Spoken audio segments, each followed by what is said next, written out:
Thanks for joining us for tonight's Women's National League show with FinalWhistle.ie and myself, Alana Canan. We have a wedge show for you coming up this week with a recap of the games with Brett and Early, first off, to have them fresh in your mind while we go throughout the show.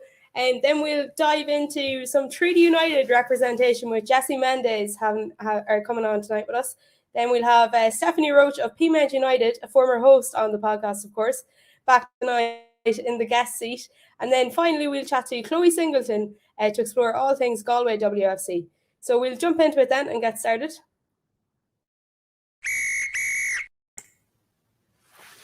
As I said, Breffney, you're joining us for a review of the weekend's action. Plenty of goals and a gravity of results too. What caught your eye at the weekend? Well, obviously, we were both at the game in the showgrounds, which, of course, saw Sligo Rovers score their first home goal of the season.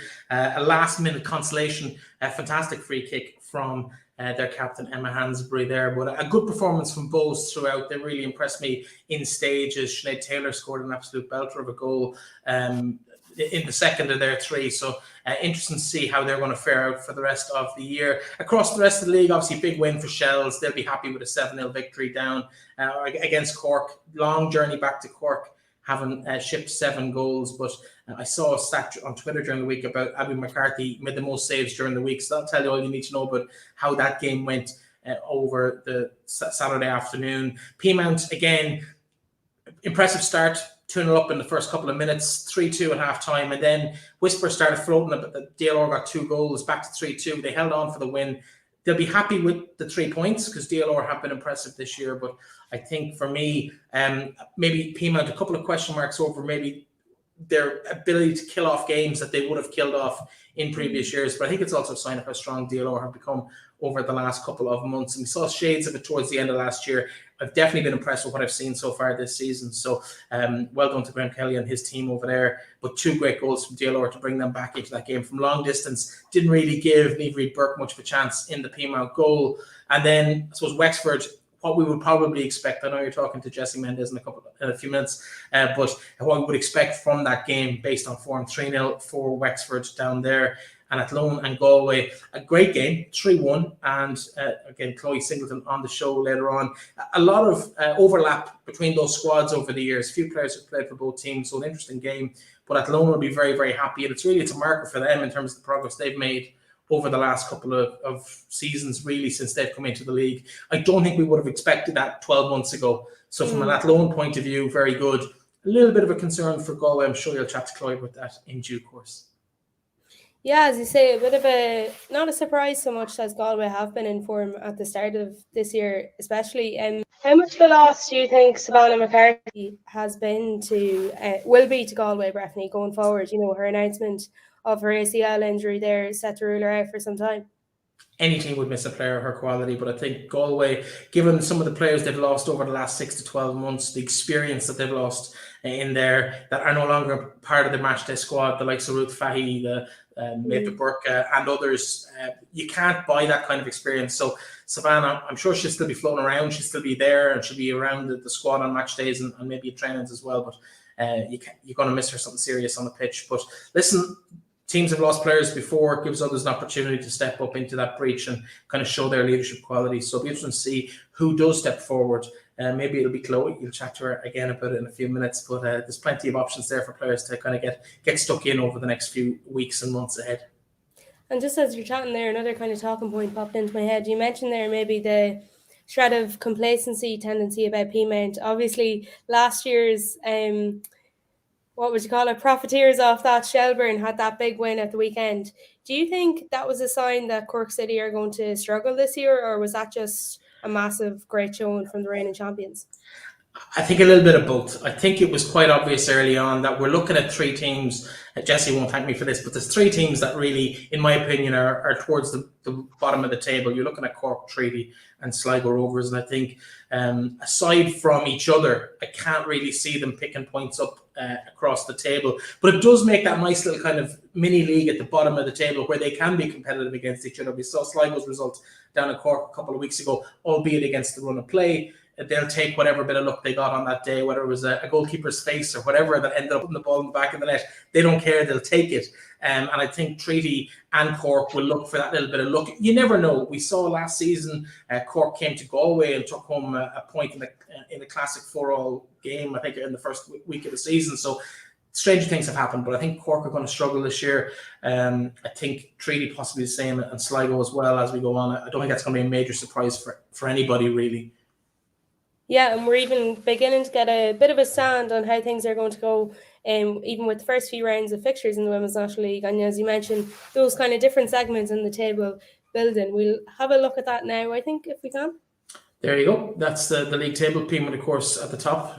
4 wins from 4. Shells, Wexford, still unbeaten, no points dropped at all. And as we said at the bottom, you're looking at Sligo, Cork, Treaty. But those 4 teams in the middle, still very competitive. They can all beat each other as well. And I wouldn't be surprised to see DLR maybe be in that 4th or 5th or 3rd place potentially later on in the season as well. Definitely a prediction that has been arising or out throughout the league. Is DLR set to be in contention for that top 3 place, but something I'm sure we'll touch on again at the end of the show. Breffney, you're going to join us to preview the fixtures, but thanks for coming on now for the roundup. No, not a problem at all. We'll talk to you in a few minutes.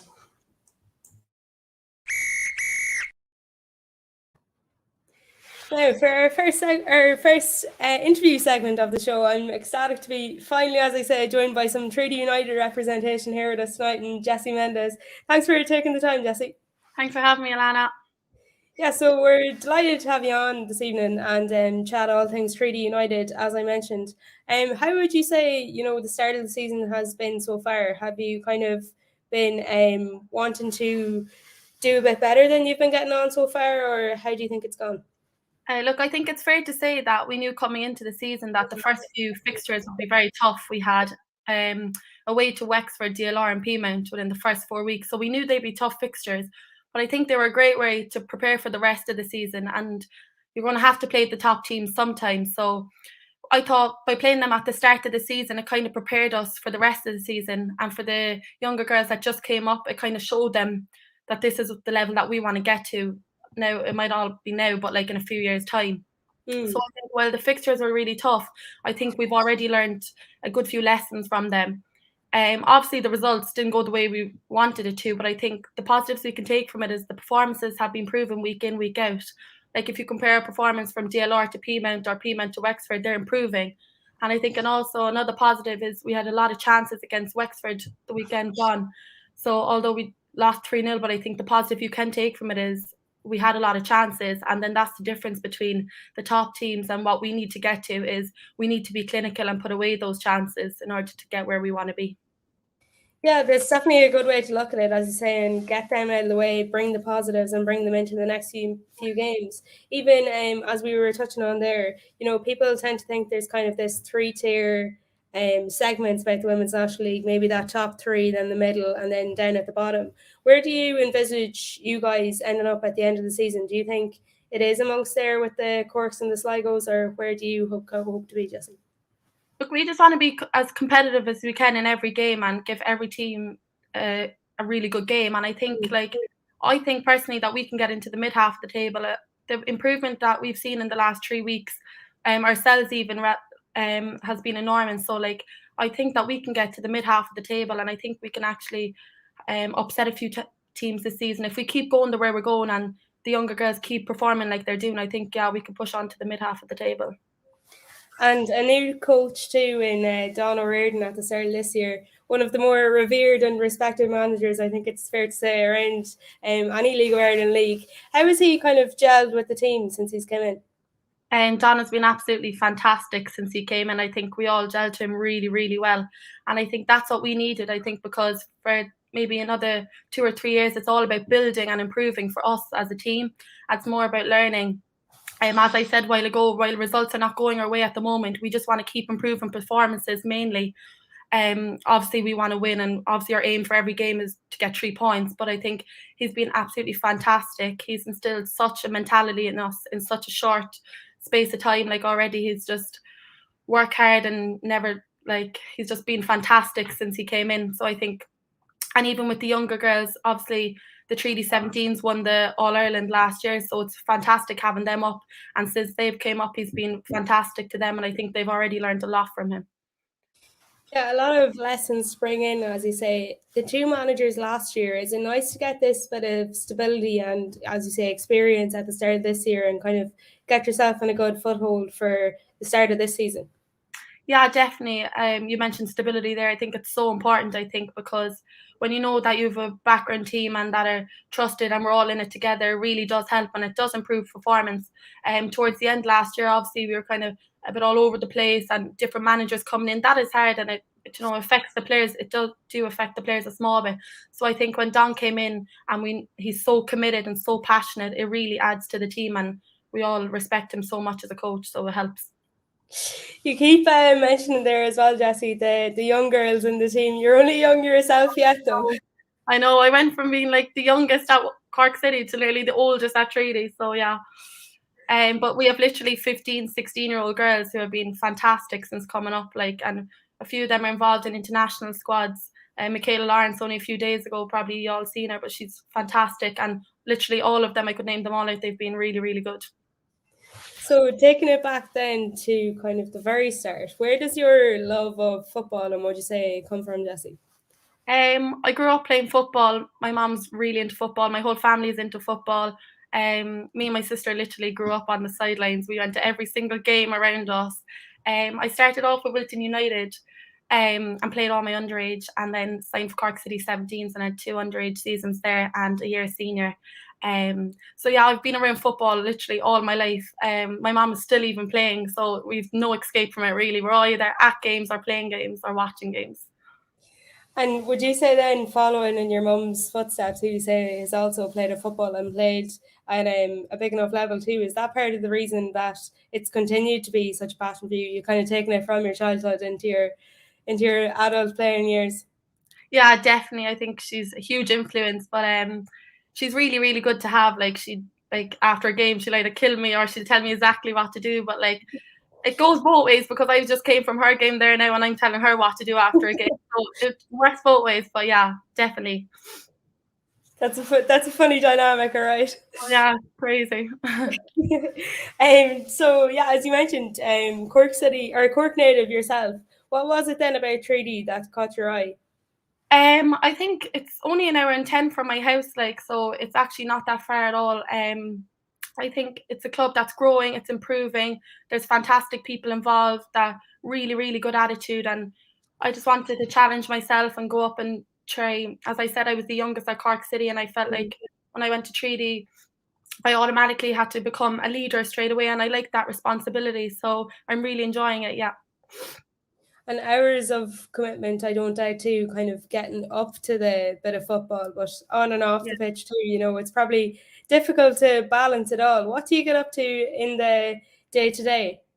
Yeah, it's hard to balance, all right, because the first year I signed for Treaty, I was doing my leaving cert, so it was hard to balance finishing school at 4 o'clock and trying to do your homework on the way up in the car, but it all paid off at the end. But yeah, now I'm studying early years in UCC, so going on to be a primary school teacher. So, but luckily enough, our timetable for college is kind of flexible, so I can always fit in training. I'd say you got plenty of stick in UCC about playing for Treaty, do you? Yeah, definitely. I'm playing with all the Cork City girls now, and I get it every week. Yeah, as I mentioned, would you say what's something you guys are trying to instill in the Treaty camp? You're saying there, there's a lot of rivalry with Cork City. Maybe a bit of building that momentum, building that bit of fight in you guys, and overall adding to the consistency of the squad, as we touched on earlier. Yeah, I think the rivalry comes because there's 5 ex-Cork City players on the current Treaty team, so that's the kind of rivalry. But I think I think the rivalry is good in a way because it gets us up for the game, and we all have respect for each other. It's just the atmosphere in the Treaty camp is fantastic. The attitude is really, really good, and the girls always want to improve. And that's what I'm on about in the league as well. I think if we really work hard this year and listen to Don, and I think we can get to the middle of the table. And just as I mentioned that there, I'm after noticing the photo behind you there on the wall. Killed, I know. Yeah, that was under 17s. Under 17s, is it? Yeah, Cork City, yeah. It's pride of place there on the wall anyways. Yeah, I'll have to get another one, I'd say, soon. You'll have to put in a 3D one there alongside definitely.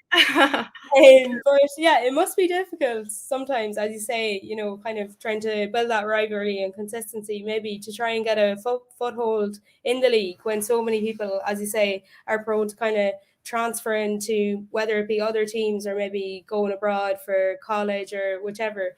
Yeah. How does that kind of feel when that happened? Is it frustrating to kind of feel like you're building something and then all of a sudden it's kind of pulled out from under your feet? Yeah, it is a big of a blow. Like last season, Aoife Horgan was a superstar for us at the first half of the season, and then she went to America, and it is a bit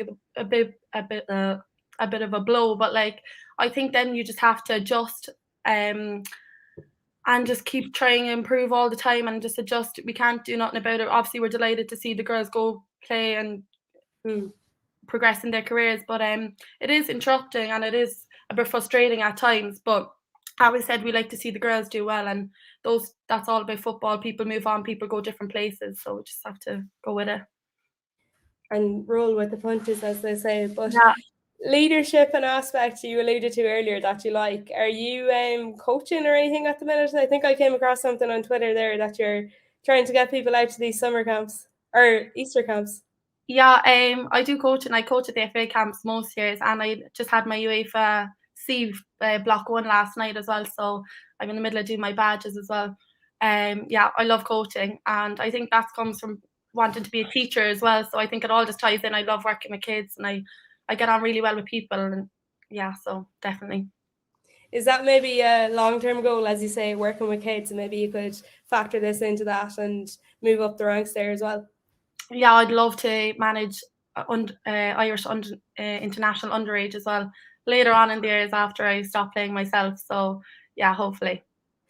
And a personal goal, more so on the pitch then, what would you mark as a good, successful year for yourself, Jessie? Like what would be something that you'd want to tick off your list maybe this year or in the years going forward? I think mainly my personal goal is to actually do the best that I can for the team at the moment and try get them where I want, try get them where I know we can get to and get the best out of them for this season, because I know they all have so much ability, so I really want to get the best out of them as much as I can. And regards to personal, obviously we all have our own aims and personal goals for the season. Obviously I'd love a home base, a training session, etc., etc. But like my main goal at the moment is to get the team where I think we could be and get the best out of the girls for this season. I can really hear the teaching inspiration there coming out.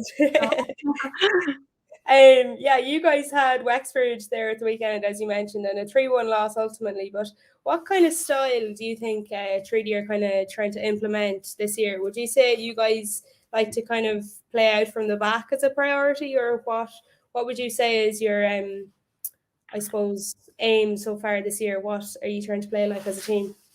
I think our main thing is pressing more so than ever this year, like getting in people's faces a lot more, and we don't want to give any easy game to a team. Like we really want to make every team work hard for, like as I said a while ago, we want to compete with every single team in the league this year and give them a really hard game. And I think pressing and we're in the face a lot more. And I'd say from talking to the first 3 teams, people that played with them, we're a lot more pressing team this year. So I think that's a good thing. Our tempo's up a lot more. Just probably an annoying team to play against, really. And that's what we want to do, make it as difficult as we can for everyone. So how annoying do you feel you're going to be against Galway this weekend? Hopefully very annoying, yeah. Hopefully. They're missing a few, as myself and Bethany mentioned earlier, and lost out to loan there. But how do you see that one playing out? Yeah, I'm gutted here about Sav as well, and I hope she gets back quick. But Sav will be a huge loss to them. But yeah, it's always a great game against Galway. It's always a tough game. It's more of a fight, really. I love playing Galway, and I think it's maybe because Limerick Galway are so close neighbours. There is a bit of a rivalry with Galway. Seemingly, the Limerick girls always say it, whereas, but so yeah, there's literally rivalries everywhere. But yeah, it'll be a good game. It'll be a tough game, and look, we'll go out there and hopefully perform as best we can and hopefully get a few first points on the table. Brilliant. Well, I look forward to watching that one anyways, Jessie, and thanks for your time this evening. Thanks a million, Alana. Thank you.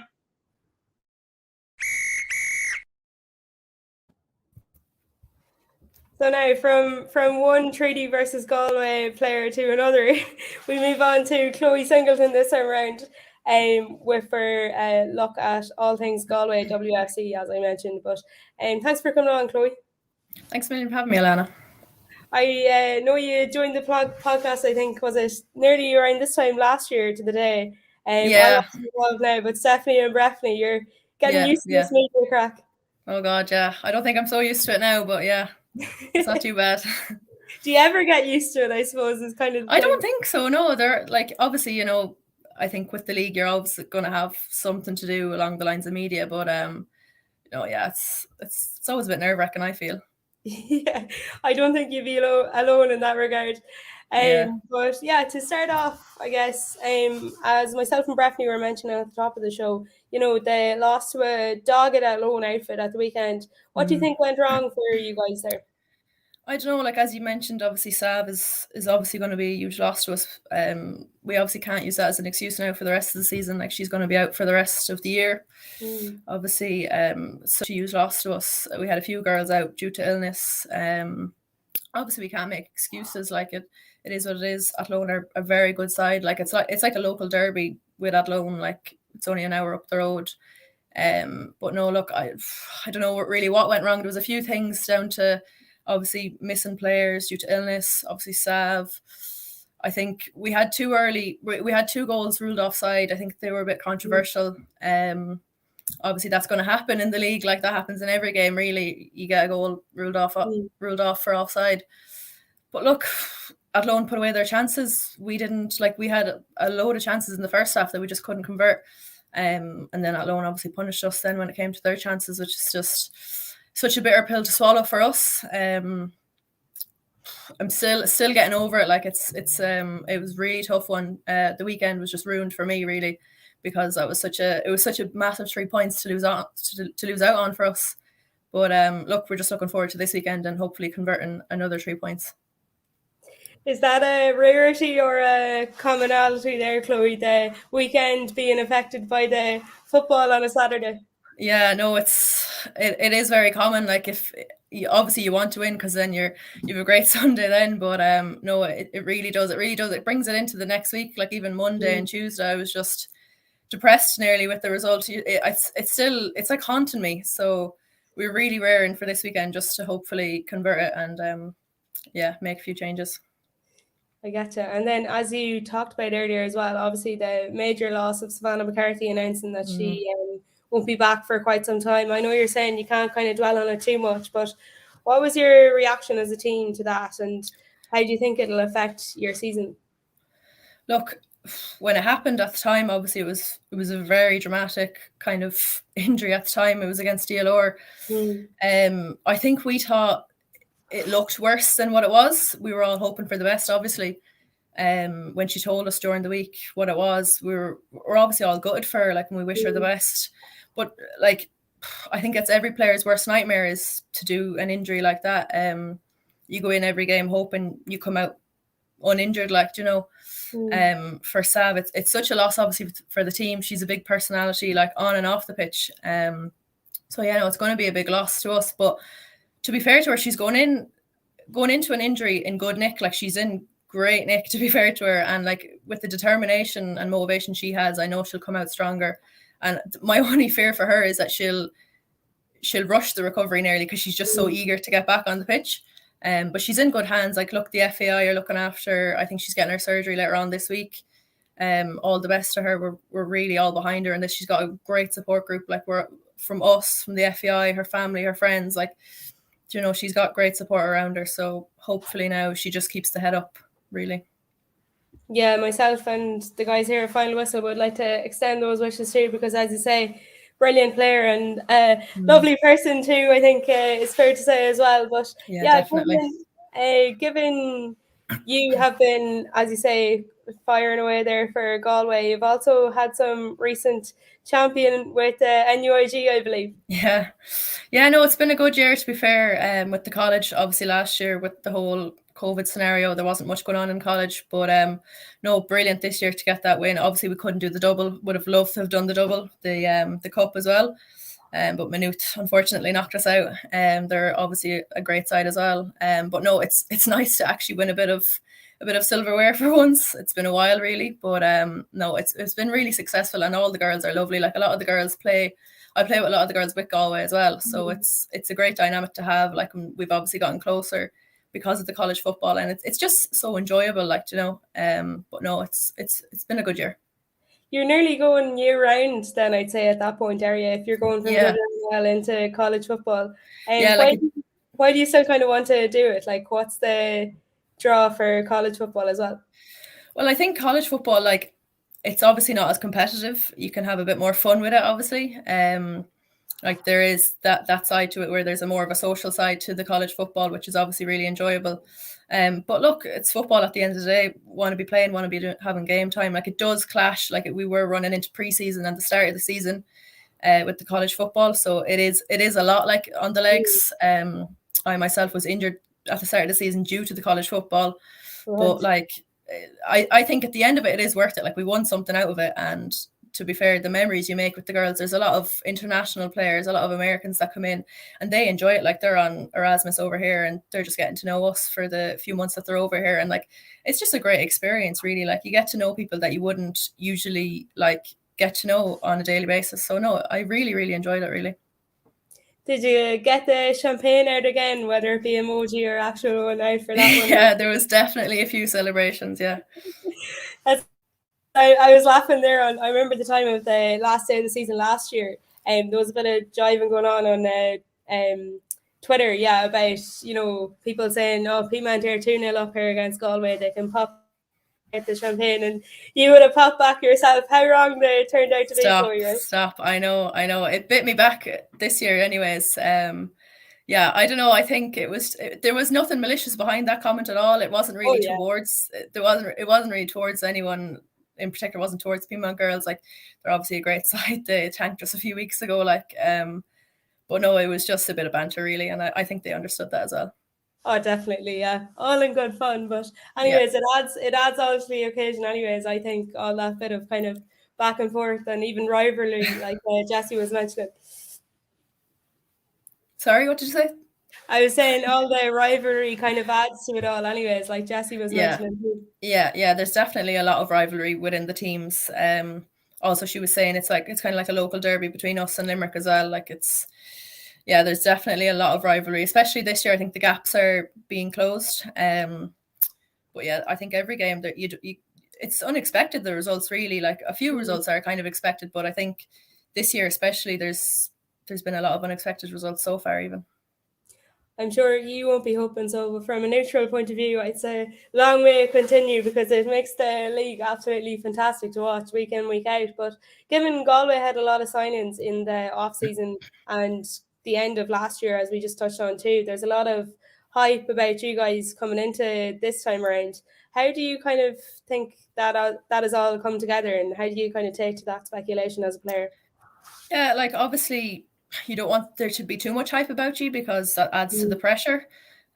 We just like to go out every weekend, try and prove people wrong. Like, if we're the underdogs going into the game, we like to try and prove players and the league wrong, really. But no, look, it's good so far. So hopefully we can just keep going with the standard of our players. Like, obviously we've gotten a lot of new players in. They're really stepping up this year. We've got a lot of international players. We always seem to get like a load of Americans. We have a few Canadians this year. And, you know, this seemed to settle really well. Obviously, they're still new. We still have a lot of gelling to do on the pitch. And that's obviously been noted since last week.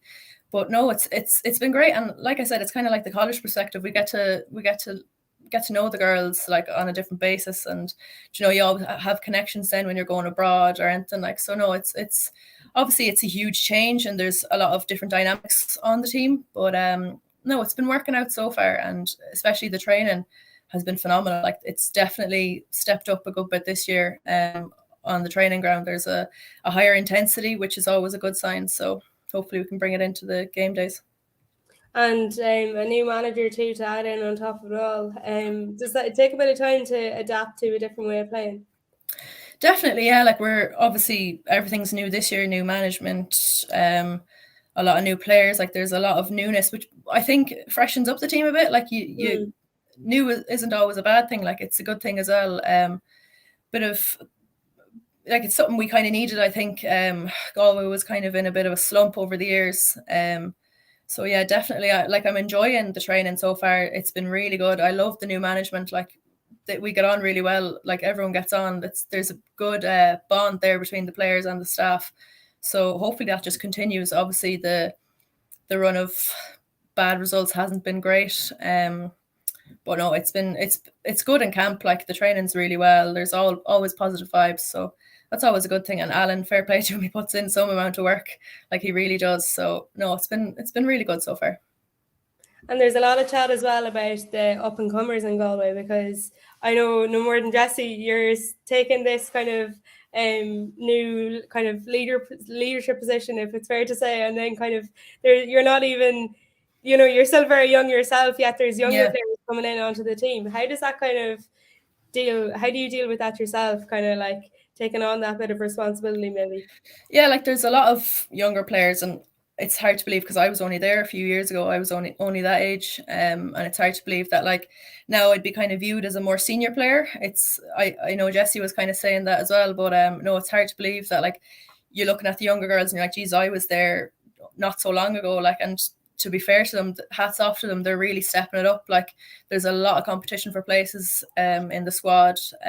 No one's place is secure, like, really on the squad, which is always a good sign. But no, fair play to them. And they're really good. Like, it's a really good bunch of girls. They come up to training, they're there to do a job, they do the job, and then we have the bit of banter as well. Like, it is really good. And they fit in so well. Like, it's not like it's a new player, they just fit in so well, which is always a good sign. And Trudy aiming to be as annoying as possible this weekend, and you guys looking to bounce back. Are you looking forward to playing that one out? Yeah, definitely. It'll be a good game, as Jessie mentioned. But it'll be a tough one. Like, we're not going to take any game for granted now. It'll definitely be a tough game. But no, hopefully we can convert the 3 points. As I said, it's like a local derby again, so it's always going to be a tough one down the road to Limerick. But no, hopefully, please God, we get the 3 points. But it definitely won't be an easy job. Jessie calling it one way, Chloe, and yourself another. We'll have to let the fixture itself be the judge. But for now, though, thanks for coming on, and best of luck at the weekend. Thanks a million, Alana.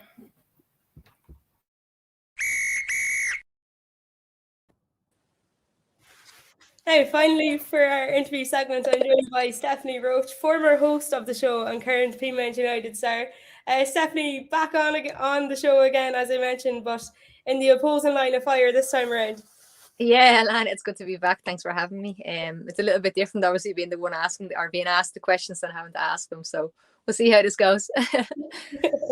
Yeah, we'll jump into it. So back in the WNL, of course, after we're a few games in now at this stage, 5 goals to your name and a rack of assists too. You're back with a vengeance after last season. Yeah, well, I think it's important, not just for me individually, but I think for us as a team. We know last season finished really disappointingly for us, and we only have ourselves to blame for that, So I think it was important for us to come into this season kind of showing that we're still going to be a force to be reckoned with, and really just show that we're not going to kind of give up, and really just show that we're going to be, as I said, a team that are going to really push every team we play and try to be up there come the end of the season.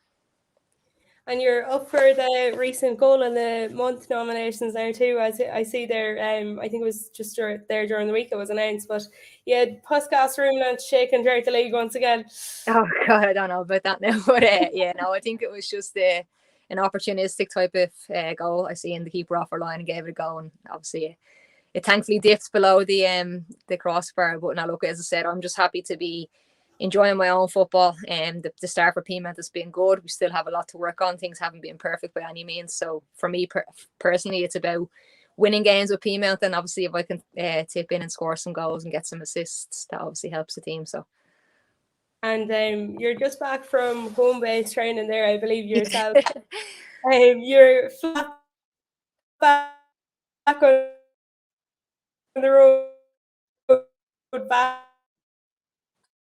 for It's after freezing. Can't hear you at all.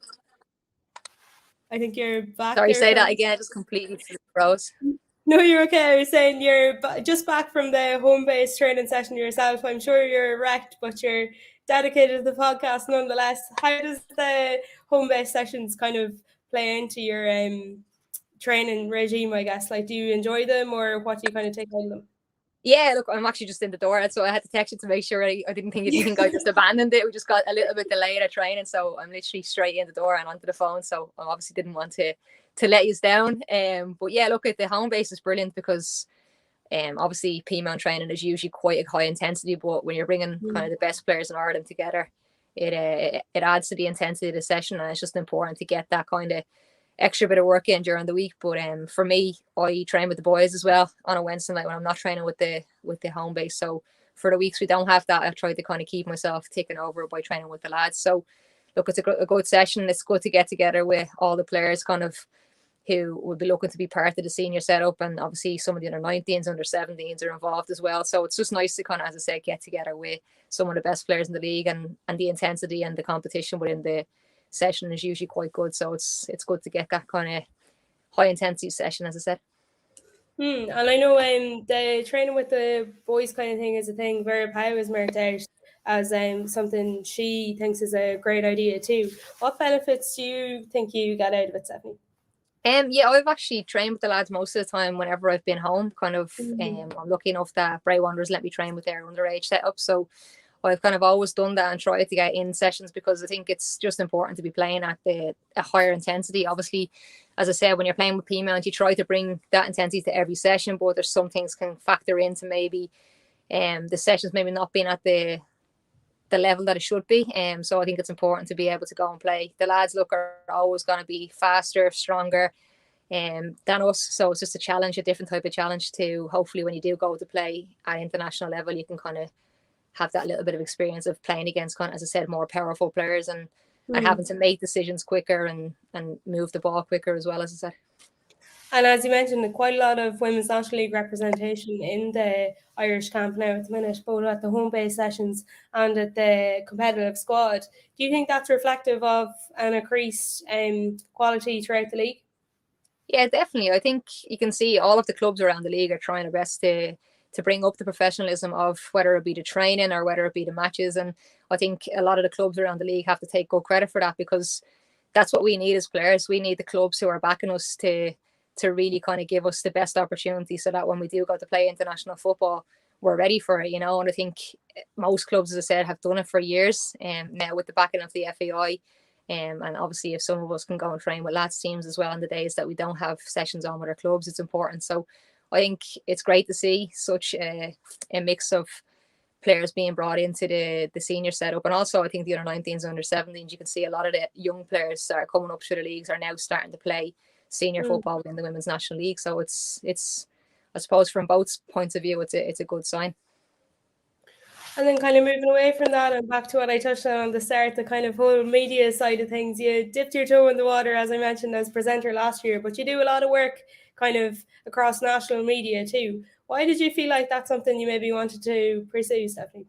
To be honest, it was the opportunity came to me and I kind of had to try and take it. And obviously when you're given those opportunities, you try to take them as best you can. And I've always kind of had an interest in that side of the game. I love the analytical side of football. I love watching pundits kind of talk about different things that happen in matches. And that's something that I kind of find myself doing when I'm watching matches. Myself and Dean will be analysing Manchester United quite a lot, which is painful at the minute. But it's always kind of that side of the game I've always enjoyed. So to be given the opportunity to do it on live television, I think it's daunting at times, but it's something that I've really tried to just take in my stride and obviously work hard to do the research and be ready for every game that I do. But it's definitely something that I've really been enjoying. And I think the more I do, the more comfortable I get with it. So it's hopefully that'll keep on happening. I'll keep getting opportunities to show that I know what I'm talking about sometimes. And obviously football's a game of opinion. So I had kids at my after school give out to me for saying that Fernandez's penalty wasn't a penalty in the Champions League.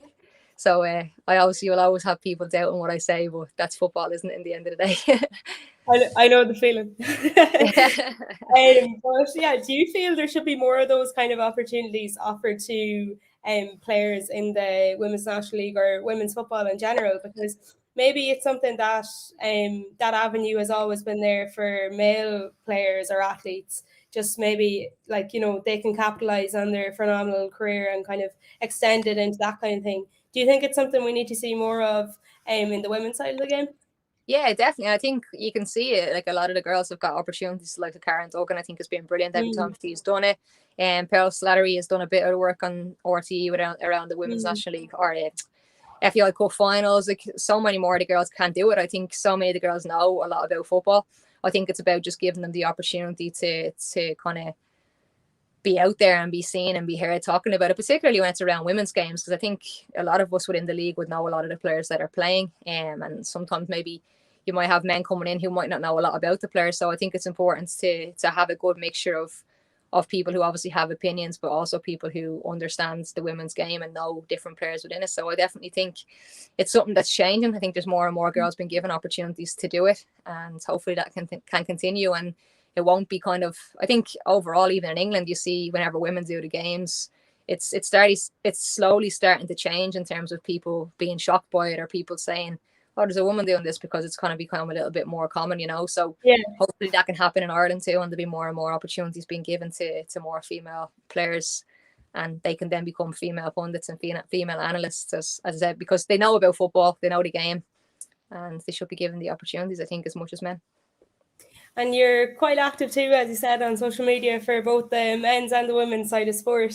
Do you think it's better that the two kind of complement each other, and that the mindset needs to be embraced, that it's not just one or the other, like you're kind of touching on there with the media kind of thing?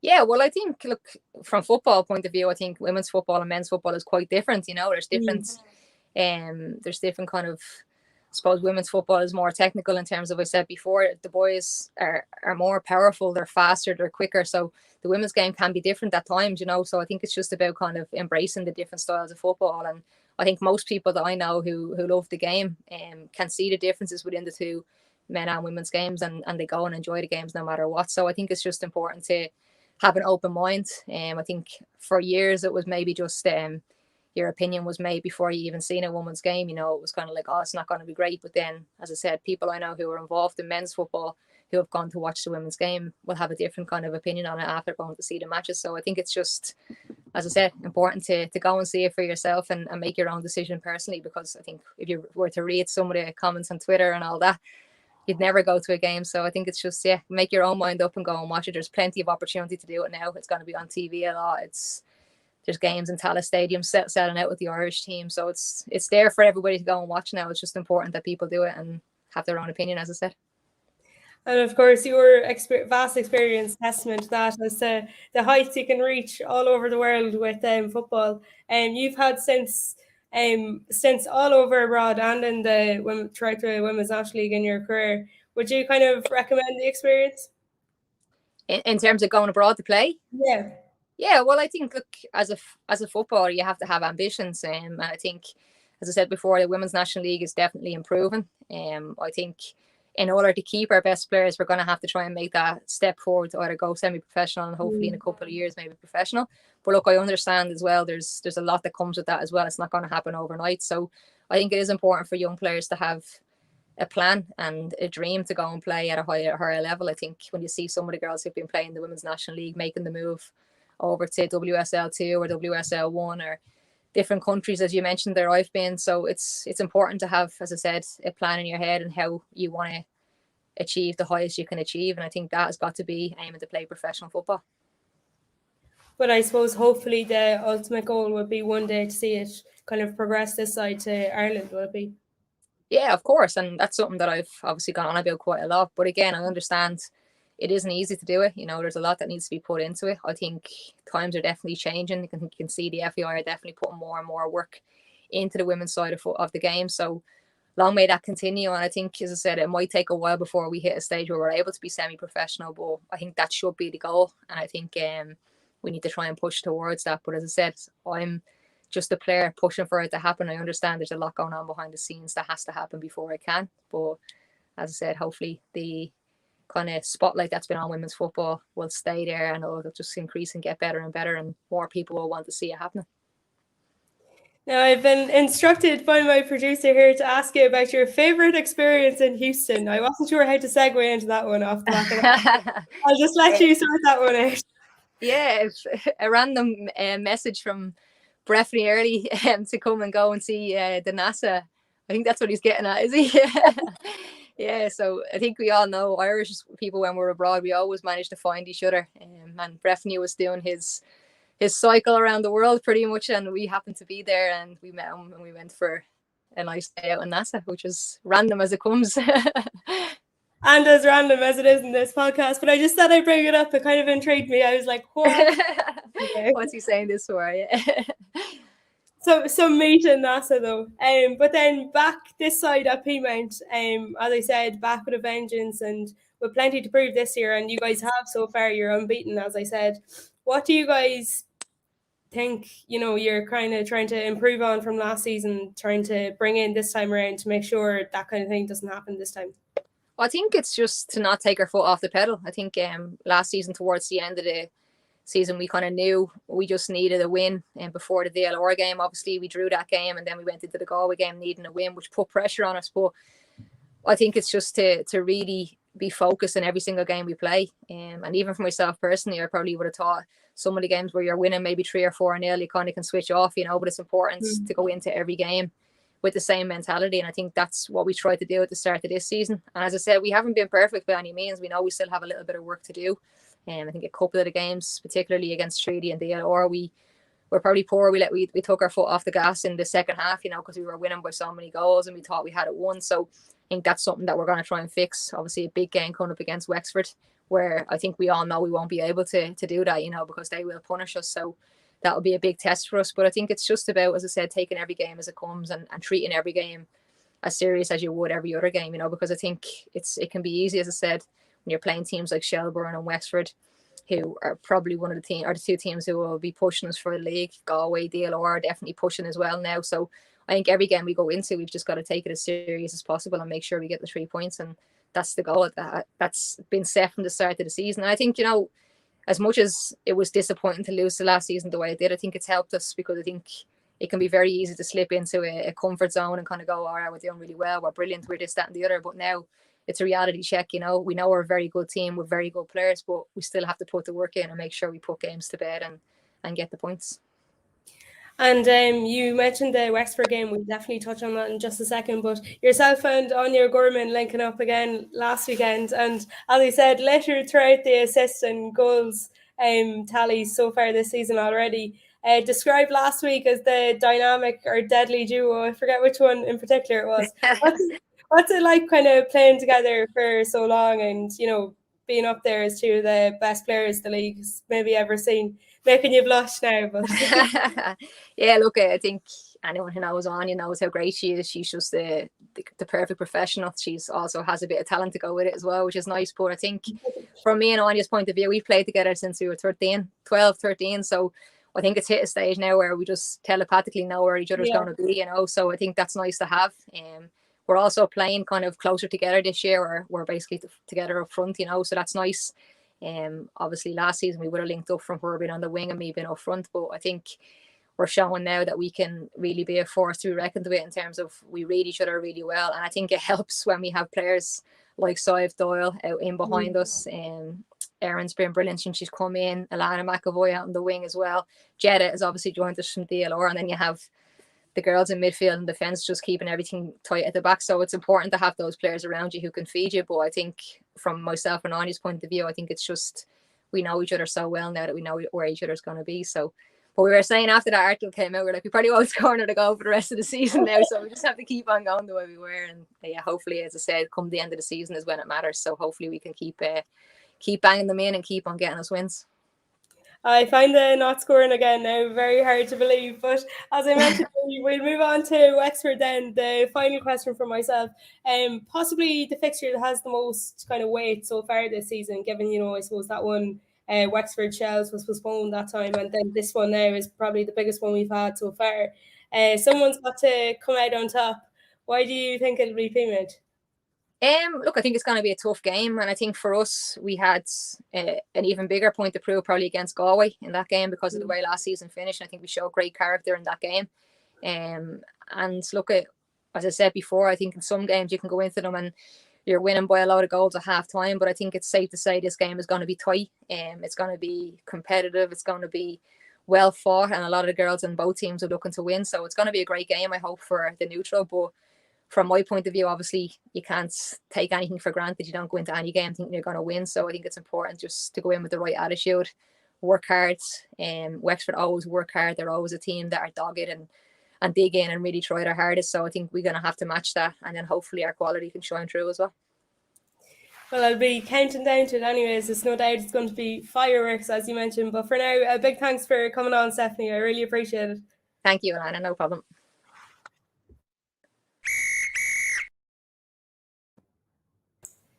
So then, Breffley, as I said, eagerly anticipating the weekend's big kickoff with that one. I think there's no better place to start because it's going to be a brilliant one to watch. Absolutely, and it's been moved Friday night as well, which is great, under the lights at PRL Park, of course, live on LOITV.ie, as are all the fixtures every weekend in the Women's League for free, which is absolutely a must reason as to why you should get stuck into it. But that game is going to be a nice little warmer-upper. Both teams going in with 100%, and I suppose the three top teams from last season still on 100% records. Shells, of course, as well. They play later in the weekend. They host Sligo Rovers. Should expect them to come out of that with a fairly straightforward victory. It could be a big score. I hope it's not, because I think Sligo have made progress over the last couple of weeks. But to go back to the Peamount Wexford game, I think it's going to be the best game we've seen this season. Potentially, it has that opportunity to be that, because we haven't seen the top sides against each other yet. DLR, they made a statement last week with that comeback when things looked beyond them at halftime in that game. So I'm going to throw them in as a top four. I know we said 3 or 4 earlier in the show, but I think it's those top 4 will be thereabouts this year. And coming on from that game last week, which seemed to be a classic of a game, I think we're going to see something very, very similar from both sides this weekend. Wexford, of course, will want to lay down a marker for themselves. They've got 3 from 3 so far. They'll expect to make that 4, but Peamount probably will edge it. Home advantage should come in here. And I think you touched on it with Steph. I think herself and Anya, and she kind of joked, we did spend that day, herself, Dean and myself, in NASA when I was in Houston when she was playing over there.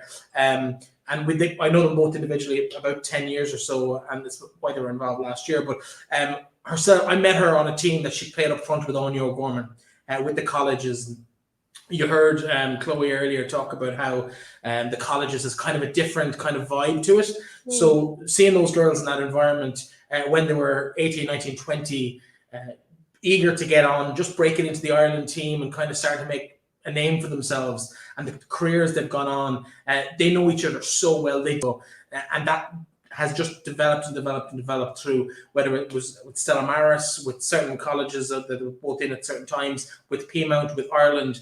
They just got that telepathic link that Steph talked about, and they're going to be a handful for defenders up and down. And I'm so happy for Steph on the season she's had so far, because she hasn't had the best of luck with injuries, with other commitments, work commitments. I know she missed 2 weeks of the season last week because of the reality TV show she did last year, and that kind of stuff just didn't really have her in the starting 11 week in, week out with Peamount over the last couple of years. Some people argued she might be on her way out. I think she's answered and silenced those critics over the last couple of weeks, and now she's the one player I suppose the teams are looking at going, what are we going to do about Steph Roche? We haven't seen that from her in the last 2 years. Not necessarily her fault, so I'm delighted for her that things are back firing on all cylinders. In terms of the other weekend's fixtures, I think there's going to be a couple of crackers. DLR and Athlone, a chance for DLR to kind of get back up and running, squeeze a bit of a chance maybe to get up that table again. If Wexford slip up, DLR could leapfrog them this week. Treaty and Galway, we've talked about that with both Jesse and Chloe earlier on the show. It's going to be an interesting game. I fancy Galway, but you never know. Treaty could land a surprise there. Interestingly enough, and I think this is a big thing that maybe hasn't been talked about enough in the league, 2 managers in that game, both former men's National League managers, have both managed in the League of Ireland across a couple of clubs. Alan Murphy, of course, a Galway United legend, now the manager in the dugout there for the women's football club in Galway. And Donna Reardon, of course, I know he was definitely at Sligo Rovers in Galway, possibly other teams as well. He might even have been at Limerick at a certain point. I can't quite remember. But now he's in the dugout for Treaty. So we're seeing that kind of level of coach coming into the game, which we haven't necessarily seen all that much of over the last few years. And I think that's a big statement as well, that coaches are now looking at that as a viable option for coaching careers and to progress their own skills and to get involved in the game and stay involved in the game. The women's game really has been viewed as a level to the men in that respect, I find. And I think it's a really positive thing for the league. Do you think then, Breffney, it makes a difference development-wise as to what maybe they'll bring into a club, or do you think that kind of plays into it? I think it's a double-edged sword. I think it brings a little bit of extra profile. It brings a bit more credibility in the eyes of maybe the general football fan who goes to League of Ireland games up and down the country for the last number of years. I do think sometimes, and maybe I think speaking to Kristen Sample last week on the show, I think we got a little touch of that about how maybe sometimes when you come in from the men's game, it can be a bit more cutthroat. It can be a bit more ruthless in terms of how players are treated. And I think one great adage I got from when I was doing my coaching badges back in the day, I did my B license in the North, and Alfie Wiley, who was the women's manager for Northern Ireland at the time, was one of the people on the course. And he said something that's always stuck with me, and it was that when you're coaching in women's football, you coach them like boys, but treat them like girls. And sometimes that isn't quite carried over into the women's game when men's experienced managers come into the game, and sometimes there can be that little bit of a personality clash. Women's football is a different game to men's. It's the same sport, it's the same set of rules mostly, but it's just subtly different. Girls will follow friends, will follow, they'll go in groups rather than boys will be a little bit more ruthless and they'll go to the highest level they can. Girls will opt out rather than be in an unhappy environment. And I think we've seen that so often. We've seen clubs struggle with that so often. And I think it's something that if the right person comes in, and we've heard from Chloe and from Jessie today about how the environment is very positive and they're happy, that's a really positive sign. I think we heard from Kristen last week that it's becoming happy. And I think that's a learning curve that Sligo have obviously brought in over the last couple of weeks. And you can see it in the camaraderie in the showgrounds of the weekend. We've both been to the 2 home games, and you can see that kind of development happening within the girls, within the management team. And once it comes in with that kind of an attitude or the ability to move in that direction, then yes, it's very, very positive for the women's game. But if they come in and it's cutthroat, ruthless at all costs, if you don't perform, you're out and we don't care, I think girls don't react that well to that. And for both themselves and for their mates, you know, and I think that's the one difference between men's football and women's football. And if the right manager comes in with the right mindset, I think it's only a positive. We saw up north with Northern Ireland qualified for the European Championships, and they qualified with Kenny Shields, who's obviously hugely experienced in the men's game, but he seems to have brought that camaraderie. I know we spoke to Julie Nelson on the show last year, and she would have spoken about that as well. So with the right attitude, absolutely, it's only but positive. Definitely, and maybe a topic that could be explored once again in the future. It seems to be an interesting one, maybe different perspectives bring in there. But yes, as we mentioned, plenty of games to come your way again this weekend. You touched on the reality series. Stephanie Roche was on Hell Week. Well, it certainly not be Hell Weekend this weekend with the fixtures we have coming in. So as we mentioned, the Peamount Wexford, that's at 7:15 on Friday. DLR at Lone and Shell Sligo, that's at 2:00 on Saturday. And Treaty Galway, Cork Bows, that's at 5 p.m. on Saturday. So I'm looking forward to see what our talking points will be for there anyways already for next week's show, again at Wednesday at 9 p.m.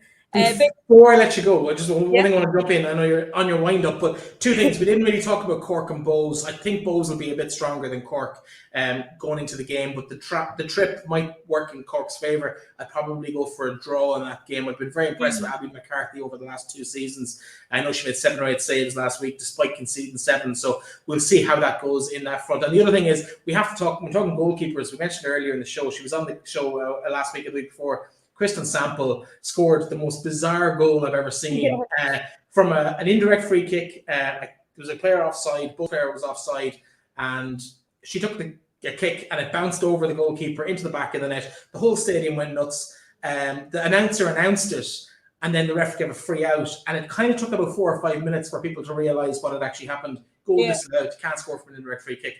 But it was a bizarre moment. But this league has been full of bizarre moments, and I think there's plenty more to come this weekend. All the games, of course, live on LOITV.ie. Looking forward to watching them. But thanks for coming on, Breffney, who, of course, as well produced the show. And a big thanks as well to all of our guests, Stephanie Roche, Jessie Mendez, and we'll be looking forward to seeing you again next week. Join us again Wednesday at 9. For now, though, I've been Alana Canaan. This has been FinalWhistle.ie's Women's National League show. Good night.